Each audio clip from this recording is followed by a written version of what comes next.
திருநெல்வேலி நெல்லையப்பர் காந்திமதி அம்மன் திருக்கோவிலின் 519வது ஆணி தேரோட்டம் கடந்த 2 நாட்களுக்கு முன்பு வெகு விமரிசையாக நடைபெற்று முடிந்தது.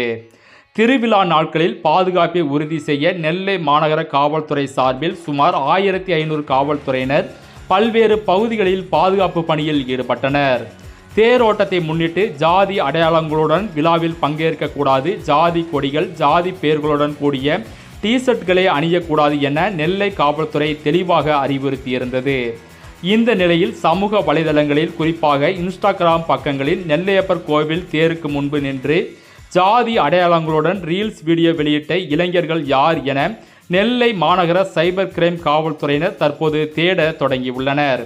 இது போன்ற செயல்பாடுகளில் வேறு யாரேனும் ஈடுபட்டுள்ளார்களா என்றும் விசாரணை செய்யப்பட்டு வருகிறது.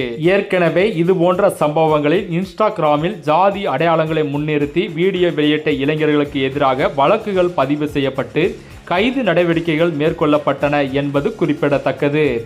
விதிகளை மீறி சமூக வலைதளங்களில் ஜாதி அடையாளங்களை விளம்பரப்படுத்தும் நபர்கள் மீது நடவடிக்கை தொடர்ந்து எடுக்கப்படும் என நெல்லை காவல்துறை வட்டாரங்கள் தெரிவித்துள்ளது.